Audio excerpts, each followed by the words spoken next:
This is the Westside King's Church podcast, where we aim to encounter and embody the surprising grace of Jesus.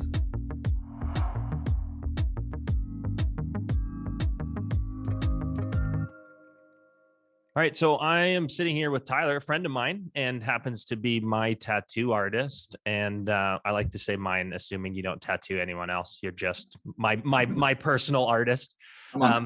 Yeah, that's right. That's covered a fairly large portion of my skin, anyways, in ink. But yeah, so you and I have spent quite a few hours together in a tattoo studio, and now you get to come to my studio, I guess, in this sense. Yeah. And you're at Mammoth Tattoo here in Calgary, which is awesome. And I would highly recommend you as a tattoo person. If you're looking for a tattoo, Tyler Hochalter at Mammoth Tattoo. There's a little shout out for you right out of the gate here for anyone listening on that. But along the way, as you and I think it's been years that you've been tattooing me and we've been having conversation. I think it was before I got married, and I'm coming up on 8 years of marriage. So we're probably getting close to a decade of time together, which is weird when I actually stop and think about it in that sense. But we've had some conversations along the way about a wide variety of things, from movies that we used to watch in your old shop to things like faith and church and some of your upbringing and my upbringing and things we see, and how we're navigating stuff in the world, and as most recently of COVID and some of the craziness that's happened around that.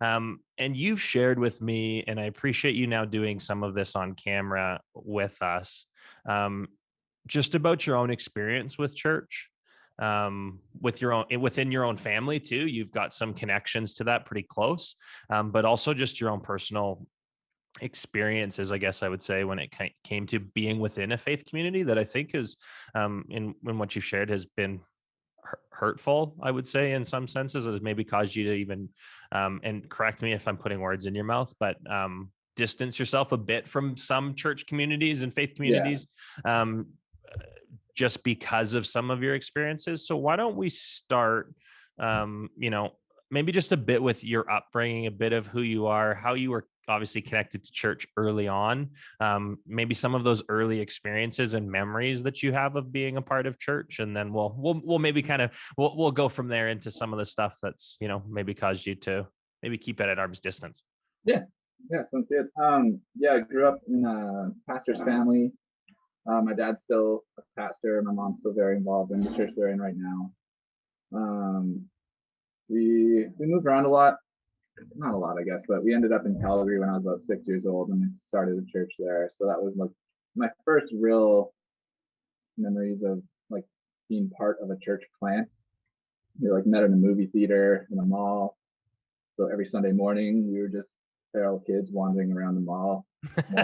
Walmart was the only thing that was open, so we'd just go there and look at toys for 2 hours before church started, and then would hang out, beg our parents to leave, but because they're part of the ministry, they had to talk to everyone. So all those first memories are like, hey, let's get out of here, we're ready to be fed and not be here anymore. But always we were always there, we were always a part of everything, and eventually started to serve as well, and be pretty part of all the youth group communities and ministries and that kind of thing. So church was very much life for a lot of life. Right.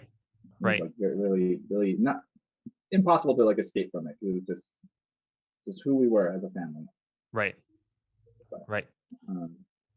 And eventually pastors move. They go from church to church. And so my family ended up moving to Detroit when I was 17, halfway through high school, and I decided to stay behind, and that's kind of where we separated. But I stayed very involved in the church I was a part of in Calgary, and it's been a weird, I feel like I've got two halves of my faith journey, one with my family and then one without my family. Right.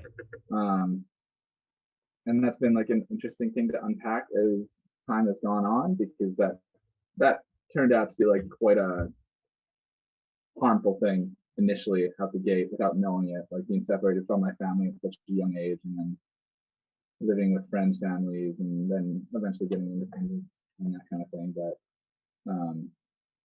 I think through my adolescent years, like church was just like the biggest driver of almost everything I was doing. Like church and sports, and even within sports, I was like, I'm the Christian guy, and that was just my identity for so long. Right. Um, and that carried on for quite a long time, and it kind of peaked when I went to YWAM in 2009, and like hiked up that spiritual mountain and got fully brainwashed and indoctrinated, and then came back to real life thinking like, oh yeah, I'm gonna save the world for Jesus. And then Right. I think that's kind of when it started to crumble a little bit for me too, like having that spiritual high and like seeing things, spiritual things that are like, oh, that's a movie situation. I don't know how to feel about that in reality. And then coming back to what normal life is, and just being kind of shell shocked that just lots of things would cause me to question things I hadn't before. And Right. it's been like kind of a sliding journey since then, kind of like rediscovering what my identity actually is with my faith, outside my faith, in and out of a church and that kind of thing. And Yeah. it's weird. Life is weird. Yes. Well, and even more so right now. But and I mean, there's quite a bit she said there, so there's lots of questions. Maybe, and I'm curious. This might be even more of a personal question for me. As a pastor in a church now with my own kids, like what were some of the pressures? What was it like? Obviously, being identified as a pastor's kid, and how did that shape you? How did that affect you? How did that right?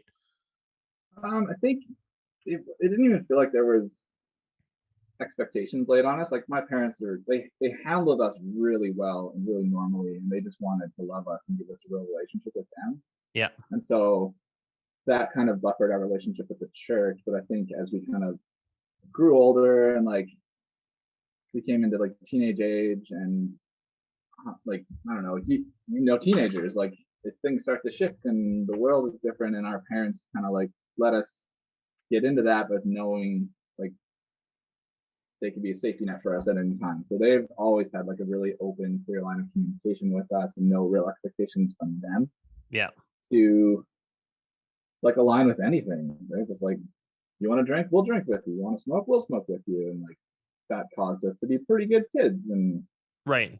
then I've seen other like situations in other families, and like there's that stereotype of pastor's kids going wild, and like yeah, that was there, and we were like seeing, well, at least from my perspective, I can't speak for what my brothers were seeing, but I was seeing other pastors' kids kind of like get singled out and judged because of those expectations from the congregation or body. Like, Yeah.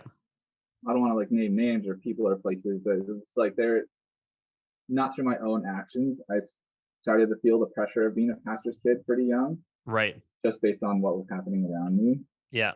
And so that pushed me to like believe harder or be more righteous or like stand up for my faith even more, and kind of like cemented me into a little bit of like absolutism with everything. And like there's this one truth that I have, so why would I pursue anything else? Like Right.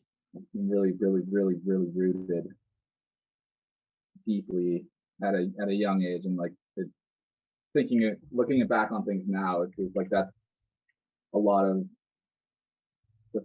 the trouble I'm having with my life now, is like the pain and hurt caused by believing something so strongly that I've never give anything else like a question or a thought. Right.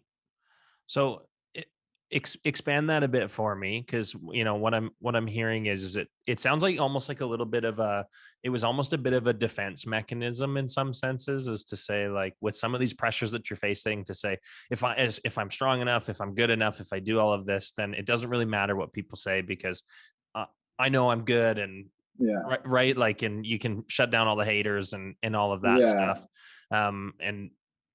But expand on this idea a bit of like not being able to question, not being able to ask something of it, like having to be so certain, and some of the hurt that's maybe come out of that, if you're willing to for sure. expand a bit. I think seeing like my friend, I had my church friends and my secular friends, like at high school and that kind of thing, and I would remain the same person in each group, which I was like very proud of myself for. I'm like, I'm upholding this righteousness that I'm supposed to.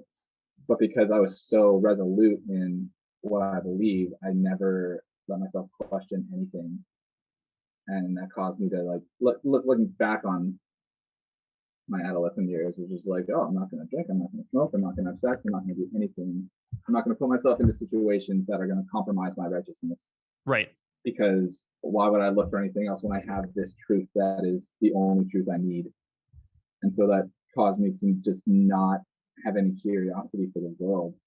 Because I was like, no, I've got this thing that everyone should have. And so just that certainty of what I thought was the only way kind of like I had an amazing group of friends that like never judged me, never cared about how much of a dick I was being. Yeah. And that has been an amazing part of my life to have friends that I've known since like grade 2, see me go through all these changes Right. and like arrive at a place now where like they were when they were 14. And I'm like, oh, I'm 35 and I feel like a 2-year-old in this world. Right. Because for so long, there's only one thing I cared about, and that was being good. And like, Yeah. Whatever. Yeah. Whatever good yeah, good yeah, means in that sense. Yeah. exactly. Um, and yeah, that's just been like hard to kind of like acknowledge like the questions about the world I'm having now, where I'm like, my friends have been living this life for 20 years, and I'm like just fresh into it with new and exciting perspectives, which is great. But I'm also I just feel so new at everything because so much of my development was so devoted to maintaining the truth and believing harder and like having no doubts Right. ever. And that's like been a pretty detrimental like connection point with other people who aren't this way, haven't gone through what I have, and Right. it's yeah. But Yeah. I mean, did you, did you feel, and I know you've kind of said, you've got two identities almost in some senses, early church and kind of now where you are in the next 17 years of life. But did you feel in those moments of feeling like you had to be really good and really righteous and not doubt and stuff? Did you feel like there was any space for it within the church? Like, did you feel like there was any space to doubt, to ask questions, to wrestle things out? And I guess that would even be almost a two-pronged, and we're starting to dip into some of the second half, which I do want to get to because I think you've got a lot to say there too around. And do you feel like that's the reality now within church too? Like, is there space to do that? Like, it's almost was it there, and do you see it now or not? well, it's hard to say now because I've been removed for quite a while Sure. and intentionally, but it felt like from my own perspective, there was probably room, but I didn't want the room to wrestle. I wanted to just like cling on to what I had and not be challenged and not feel doubt or anything. And so when people around me started to have those things, the reaction from the church was like, oh, let's just pray harder, let's believe harder. Like you pretty much just double down on everything instead of Right. like allow room for growth or questioning or progress. It was just if you started to go a certain way that led away from the church at all, it was like herding sheep mentally. And so when people got too far out of the reach of whatever leadership group they were a part of, they're like, well, they're gone now, and that's we'll just be praying for them. I hope they come back. And so like once that relationship was kind of beyond being able to reel someone back in, like I saw people leaving all the time and never coming back and not Mm. knowing if they were like feeling good or bad about things. Like in my head, I was like, oh, I guess they're just choosing the sinner's way, and that's how they're gonna be now. And that made me double down more as well. Be like, I'm never gonna be like them. I gotta keep holding the flag for everyone. So at least someone knows that someone here is maintaining what we perceive we need to be doing. Right. And so I don't know if that like added a lot of pressure or anything. I just like I've never been more confident in anything since then than I was with my faith. Like that was the only thing I cared about. Right. Right. Yeah, that's, I mean, and there's some interesting stuff you've said there. And um I mean, it's interesting take of just this idea of seeing people move away from the church and at some point the church letting go, which as a pastor, I really I struggle to hear that that's people's experience. I don't think it's an uncommon one that I think you've probably seen.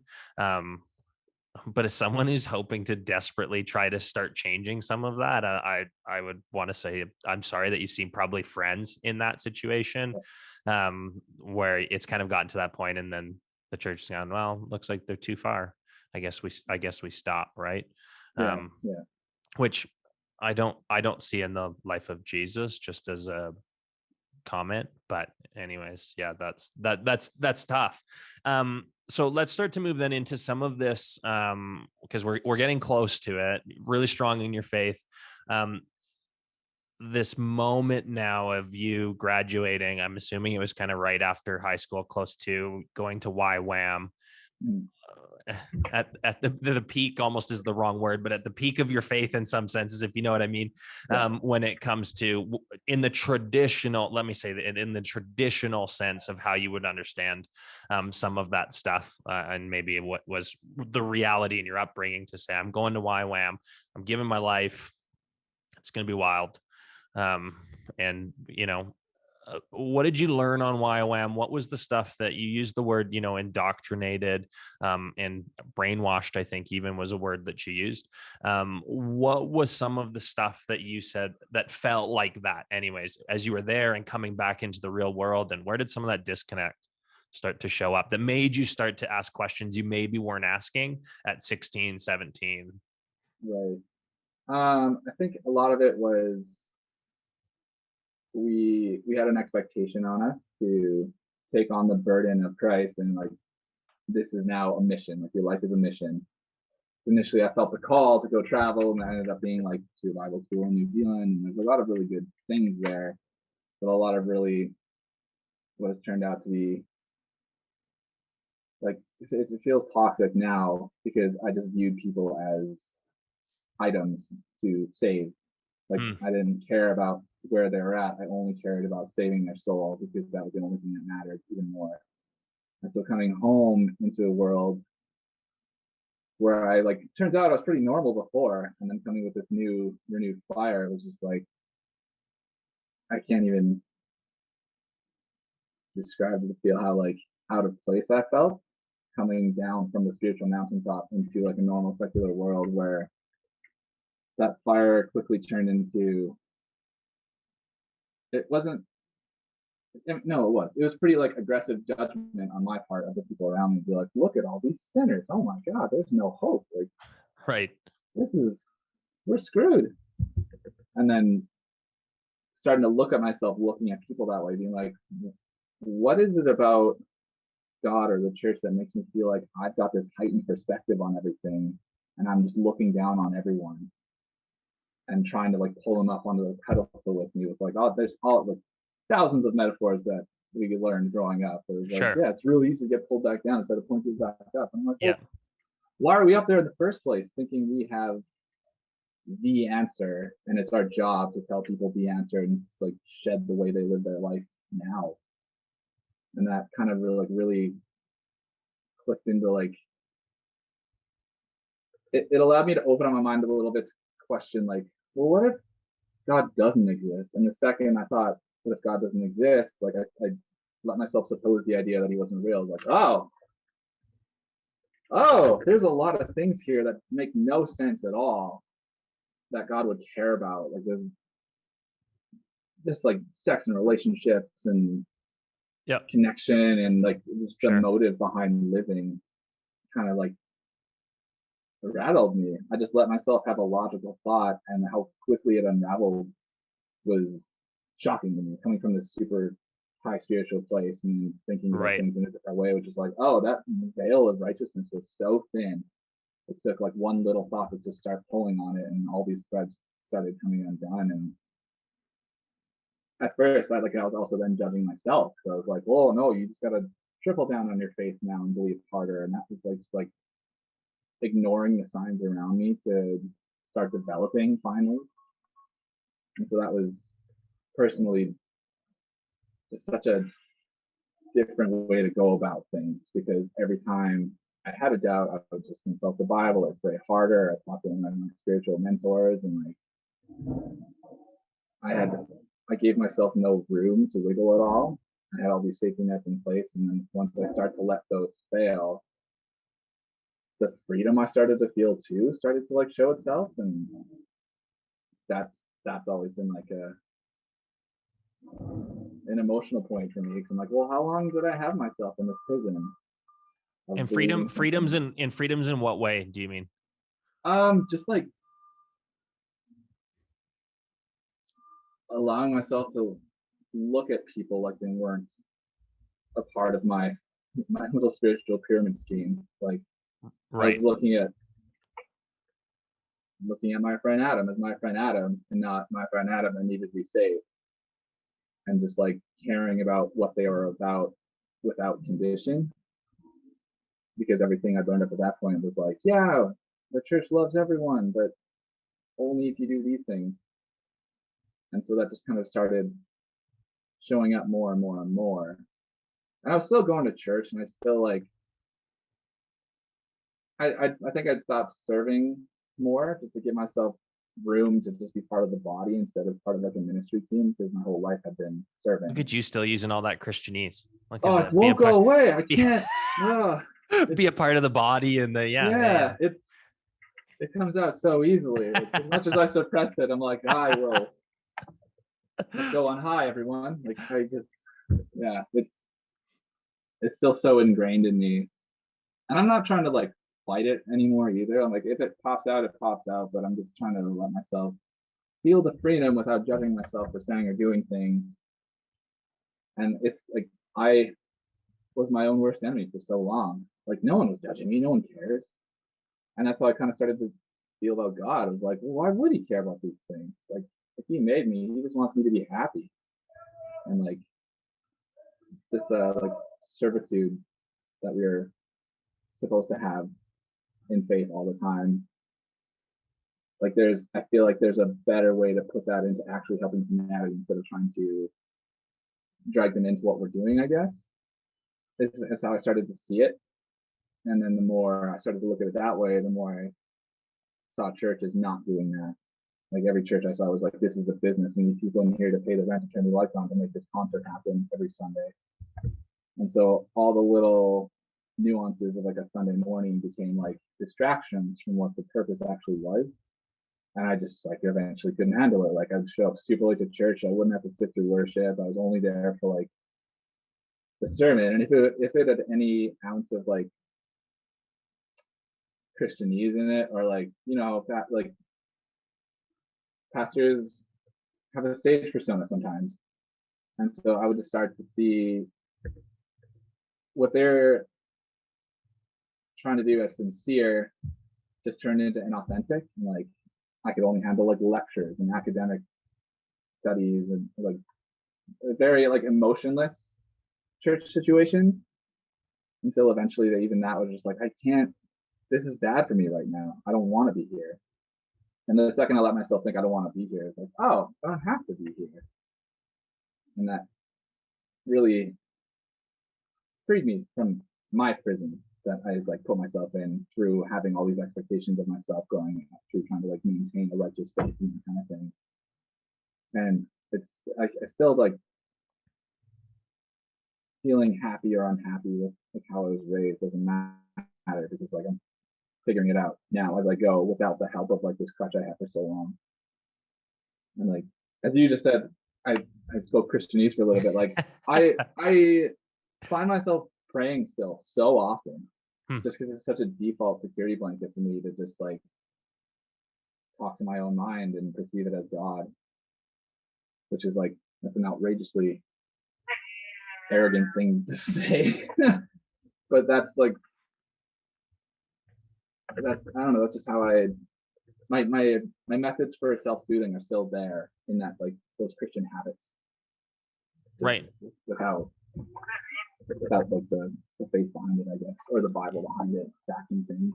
Right. Yeah. I mean, that's and some of that stuff I didn't know about your journey and even through all the years in your chair. And so I appreciate you sharing that. Would you say, like, did the push away, because what I'm hearing, Tyler, is that it actually started, like, some of the frustration with church and stuff, and the push away from some of the institutionalized church, as I would hear you say it, Mm. sounds like it started to stem from your own questioning of the gospel, and is Jesus who he says he is, and does that make sense? And, like, Yeah, is that a fair statement to say? And what I'm absolutely, yeah. So I think I spent so much time in the Bible. I'm studying the Bible and taking it as the Word of God. I didn't stop to think at all about like who wrote the Bible, the context it was like transcribed into down generations and that kind of thing. And looking at just like taking myself out of the the absolutism I had about it. Like it allowed me to view things differently. And for a time, I was like, "Oh, that makes me closer to God. This is a more genuine connection with the spiritual side of things." And um,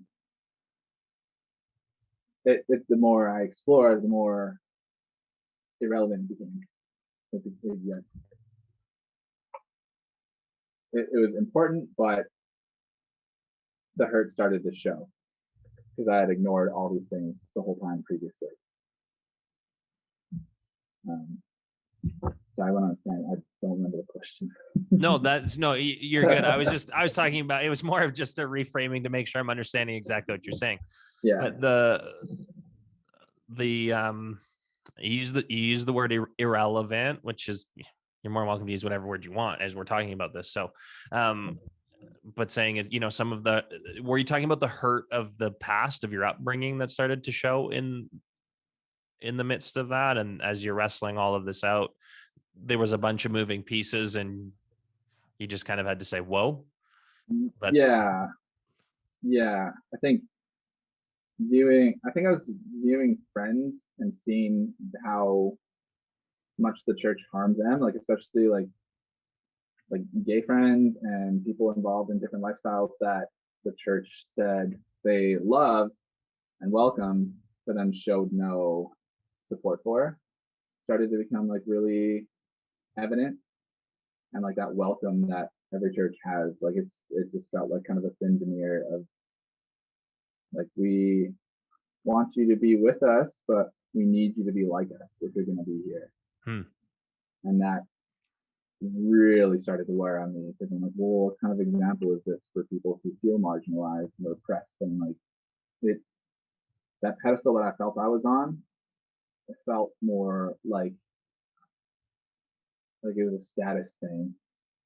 Like this is the supreme thought, and because we're here, everyone else is beneath us. And that just like was anti-Christ to me, because that's not what Jesus was about. I mean, it's weird now, but like Jesus is still like the most badass example of loving people.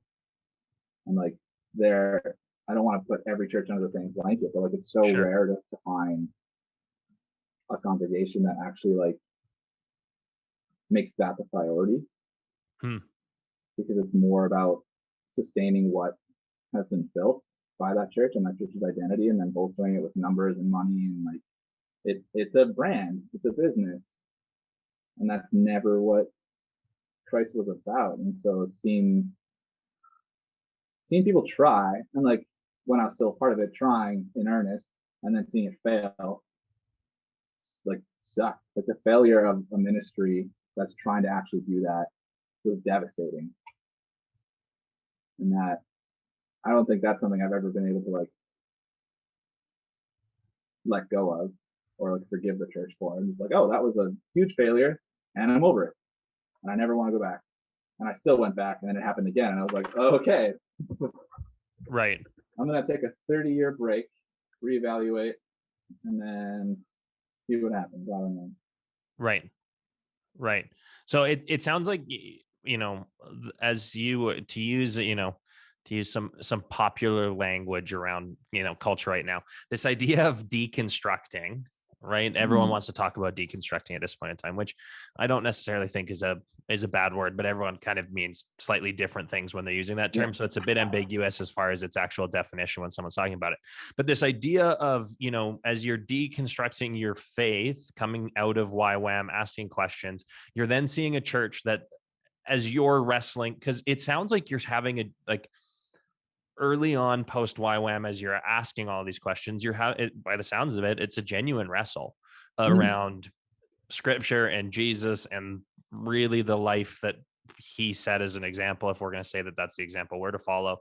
And then you're seeing the disconnect between that and how the church was the structured, the priorities they had, all of that. Is that a fair assessment in what you're, kind of saying where the disconnect was? Very So if you go back to that moment where things started to crumble around the church, and what did you wish the church would have done different? That might be an unfair question, but I'm curious as you think about it. I've had this answer in my head for a decade plus, being like, what I wish the church would have done. Like, I wish they would have had grace for people who sinned and then confessed their sin and were raked through the mud because of it. Like, everyone is the place I was at was like, everyone here is having sex outside of marriage, and two people come forward and say, we're having sex and we're sorry. And the church is like, great, we can get rid of these people now and make an example of them for their living. And to me, I'm like, oh, what a great opportunity for the church to step in and show the grace that Christ said mattered. And it just it evaporated any importance that remained. Like, that was like, okay, this is a pretty clear-cut example of what can be done, and they're not going to do it. So why would I continue to be a part of this hypocrisy? And it's like, it sucks. There's a situation that I saw people get really hurt by it, and then it hurt me, and it destroyed that experiment of a church. Yes. Based on one confession. Like, it was just one thing happened and it got destroyed. Like, that sucks. Put a lot of myself into that. A lot of us did, and it melted so easily. Yeah, and I know, and we'll leave it nameless, but I know what you're talking about, and I knew some people that were a part of that community also. Yeah. And so I didn't experience it necessarily firsthand, but I am aware of what you're talking about and some of the hurt that showed up from that. And that's a fascinating answer that you gave, because I think every church would want to answer that they're marked by grace. Yeah, it's the biggest breaking point for every church. It's like, no, you're good. God loves you. We don't, but God does. So. Right. Yeah. That's just difficult. It's difficult to navigate, and I'm not going to try and give you a clean cut, tidy answer here, because I told you I wouldn't before we started. So well, it's also unfair for me to put that on every church too. It's like there are churches that do show grace, and they're amazing. Sure. So where are you at now? Can I ask that question to say you're wrestling through this? You're in the second half of, you're 35 years old, 17 years pastor's kid with your family. You're now the same amount of years essentially on the other side, as far as this. And I think it's, and correct me if I'm wrong, I think it's fair to call it maybe a deconstructing journey around some of your upbringing and faith and church and those experiences, and we're always processing stuff like that. But where are you at now? Where do you land? I think, what are your thoughts? I'm trying to get myself well enough to come back to the middle of things, because for so long I was so heavy on the pendulum on one side of being righteous and Christian, living for something, and then I swung so hard the other way, and I'm like, oh, I hate Christians now. Right. And I'm trying to come back to the middle and push for not like I was absolute one way, then I've been absolute the other way. And I'm like, there's got to be a more sensible way to approach how I'm feeling about things. Right. And what's been helping me lately is just like not trying to label it, not trying to be anything, like just exist. Like right now in a pandemic, like, okay, survive, you did your job. You don't need to do anything else. But spiritually, mentally, I just like, I'm trying not to give any energy towards putting myself either which way. I'm just trying to be myself. And right now, like, I'm still pretty heavy on this side, Sure. but like easing more to the middle and like having grace for Christians too. Like, it's everything is so highly politicized right now and divisive. And like, for some reason, all Christians are conservative or Republican, and like everyone else is super Well, and liberal. you see that even more with your parents in the States, and Yeah. sometimes there's the American narrative and culture would probably even carry greater potential polarizing ends of the spectrum as far as when it comes to politics and religion being tied together quite closely. And that's been like it's been a rough 4 years of that, like being an American and like just Western Christianity in general, just being so steeped in either side of the spectrum. Like, yes, churches that love like the gay and lesbian community are like, oh no, they're over there with them, and it's like it's just so divided. And I'm just trying not to. I'm not doing well at it. I'm just trying not to get too involved. Like, I want to hear both sides and like don't give an opinion. Like, not let myself necessarily like hold my opinion like a flag like I used to, and just like listen more and just honestly care less. Like, I just want so bad not to care right now. And sometimes it works and sometimes it doesn't. Care in what sense? Of like where I'm at. Right. Like, am I agnostic? Am I an atheist? Am I a bad Christian? I'm like, I don't care what I am. Like, God might exist, he might not. If he does, I don't care. If he doesn't, I also don't care. And that's been like just like a little relief for me. Sure. Is to just like exist in a space where I don't have to be thinking one way or the other. And be divided myself like as well. I'm just living and feeling and trying to explore the source of a lot of like my issues as an adult right now, and how to interact with people, and like both halves of my spiritual journey like have put me into this place, and a lot of it I'm grateful for and a lot of it I'm mad about, but there's still like so much life left to live, and I don't want to spend it holding a flag. I'm trying to like make something my identity when my identity is just who I am. Right. Who you are is what? Sorry, you cut there for a second. Oh, sorry. I don't want to make my identity. I just want my identity to be me and not anything I'm like touting. Right. Because I think for so long being defined by something is what drove my identity, whether it was the church or being anti-church. I'm just trying to be calm, Sure. Yeah. And I mean, it's an interesting journey that you're on. What would you say are like, what are the big questions you're asking right now? Like, obviously it's been a journey. You've asked a lot of questions, if I'm understanding you correctly, along the way. What are the big ones right now as you wrestle through life that you say, man, if someone could provide me an answer right for this, what are you asking? Taking all of your experiences into the realm of that too. I think I'm asking right now, not necessarily like existentially, like why am I here? Sure. Or like how am I so lucky that I'm privileged enough to be born in Canada to get all these things that the world doesn't have access to, and all these things. Like,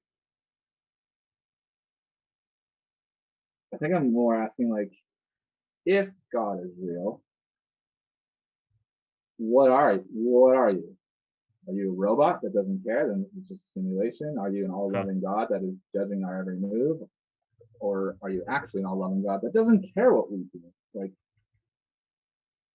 I think about what God is, whether it's a deity or an energy or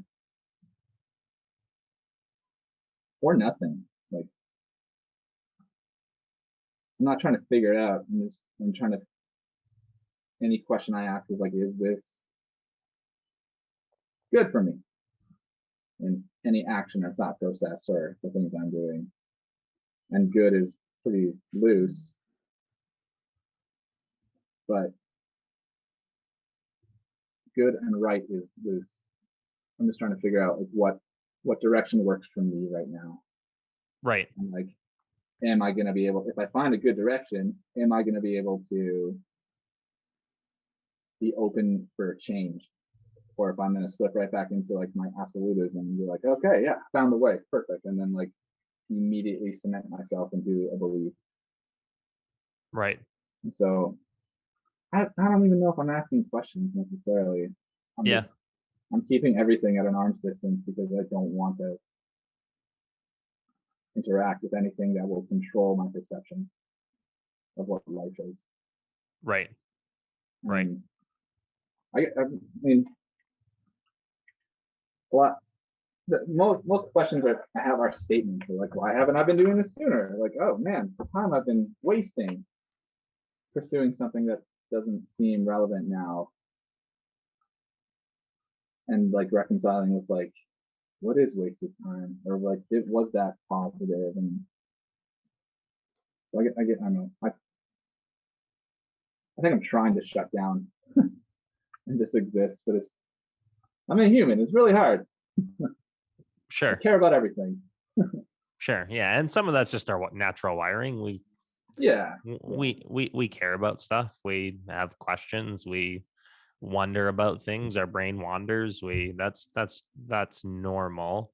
I guess I would ask in our, I don't want to take too much of your time, but I appreciate you giving us, an open look into your life. But I want to come back to this. You've used the term relevant and irrelevant at a few moments. Mhm. If the church responded differently in a few different scenarios that you've laid out that lined up with, and I understand you wanting to push away from the absolutism and right some of the really rigid black and whiteness that I do think can be quite harmful in a lot of situations for sure. But pushing some of that, that concern about the absolutism to the side just for a moment. If the church had responded differently along the way with grace, with less concern about a quote unquote business and kind of aligned with what you were finding as you were reading about Jesus, do you still think it would be irrelevant, or do you think they're slightly connected? Oh man, I feel like that's hard because I feel like if the church truly followed what its natural intentions are, there would be no church. We'd just be existing in communities and living without caring what other people are doing, unless they're doing harm, in which case, like, yeah, step in. But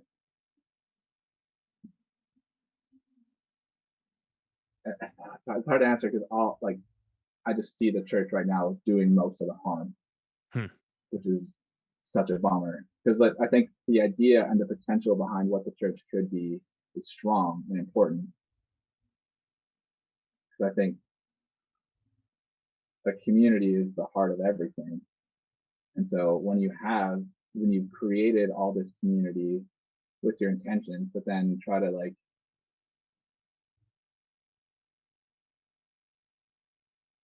alter alter the form of those intentions to maintain the community without letting it like be organic and flowy and people come in and out, and it becomes regimented and fearful. I think that's where it loses its relevancy because it's fearful, because churches are holding on to something that keeps it existing. And so really, if it didn't exist, there'd be nothing to fear losing, and it'd just be like true freedom and like people sharing and taking care of each other, not having to worry about keeping doors open. Because realistically, there would be no doors in theory. So that's like, I don't know, it's a hard thing to define, Sure. I guess, in that sense. Yeah. But it feels like there's something that could be aimed, like every body could aim for, but it'd be like it'd be self-destructive in its own existence then. But Any final thoughts? This is your one chance to look the church in the face in some senses and say, I just wish you knew this, or I wish, right, as you kind of, again, thinking about your own journey, because I would say you're not an anomaly. You're not. There's tons of, you may or may not be aware of them, but there's a ton of, research within the churches right now around what they would call the rise of the nuns, not NUNS. But as far as that sounds like a terrible movie that's about to come out or something, the rise of the nuns. But I love it. but those that would select no religious affiliation on some sort of survey if they were given it, and they're saying that it's becoming the largest kind of demographic, especially within millennials, which you and I both technically fall into that category of, and kind of younger in that sense, that there's a lot of people that are experiencing some of this and in different ways, and everyone's story looks slightly different, but there definitely has been a disconnect in some senses between a younger generation and how they're viewing the church and experiencing the church. Yeah.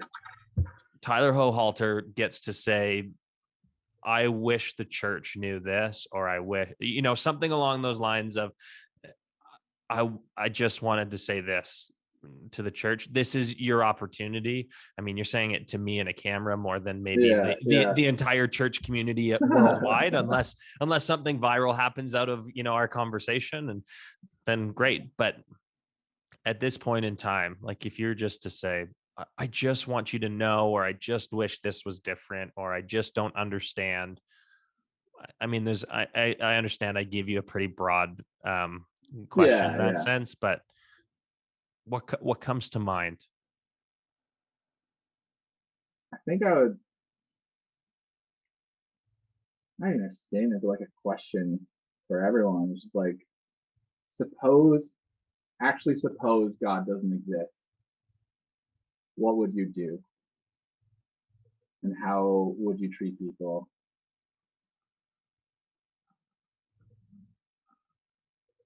So I think just naturally we're prone to caring about each other. And I wish that church would actually give a shit. Like, it feels like they don't. And I know they're trying, but they're trying with their hands tied behind their back. And it Tied behind their back in what sense? trying to maintain something they think is there. Would you say like tradition? Like, is that kind of definitely tradition, the business side of things? Like, you want to embrace the world, but you won't let go of yourself, and that sucks. And it's like there's nothing more. It's simply that, like it sucks right now, and it sucks, and like you're trying to make changes, which is, I love talking to you because you're like, oh, you do care, and I think like to church in general, you're holding yourself back by trying to be something you think you need to be.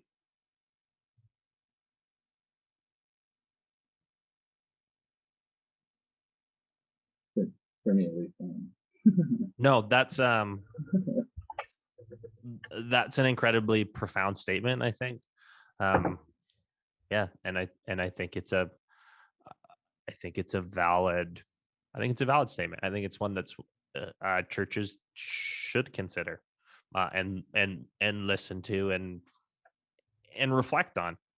And I think that's something that we constantly need to come back and visit, to say, why are we doing what we're doing, and what's the heartbeat behind it? Because I think tradition can sometimes be the only reason, and just because we've always done it this way is not a good answer. It's not a valid answer to stand by. I think it needs to go, I know it needs to go deeper than that when it comes to decision making and how things are functioning and what's being done and all of those things. So I mean, there's so many other ways we could go with this, but we do have a time constraint. So maybe we'll have to pick up part 2 in a few months' time as you keep wrestling some more stuff out. But I appreciate your honesty. I appreciate you sharing your story, being open about that. And I appreciate the challenge as a church leader. It's a good reminder. I think sometimes it's easy, as a church leader, to become insulated. And so I appreciate friends like you that I get to have. I mean, I use it as an excuse to get tattoos and stuff, but I also appreciate the conversations that we get to have along the way while we do it, because they're just good for me. They're good to keep me sharp as a leader in some senses as to what people are actually navigating. It's real life. Yeah, and likewise for me, it's like I always look forward to any conversation we have, because I know I don't want to lose that pulse on like that. It's a huge part of my life, and I want to just forget it entirely eventually. Right now I do, but but that's part of the pendulum swing that you're talking about. And through our entire conversation, what I hear is maybe kind of a final statement, and you can agree, or maybe I'll have to take it on another tangent if I don't recap this properly. But I hear you still deconstructing. I still hear you being open to conversation. I still hear you being open to a wide variety of possibilities when it comes to your spiritual life and a faith experience, if you will, around what that looks like and how that fits even potentially within your life, if it fits. And I just think that's a helpful place and an okay place to be. As a church leader, I would love just to say, like, questions are good. Shouldn't be scared of them. I think we need to ask more of them. And I hope that as a church leader, we can create more space to have people like you ask questions long before there's multiple wounds along the way. And to be able to process that. And I think that's maybe our first step in a new direction. So, anyways, Tyler, I appreciate the conversation. I appreciate the honesty. I'll see you in a few weeks. I guess we got COVID restriction rollout in Alberta as far as an hour ago. as far as things are opening. So I guess I'll see you in a few weeks maybe, and we'll keep working on some tattoos here and off. Maybe we'll pick this conversation up then. So Sounds great. I appreciate the time, Tyler. Appreciate it as well.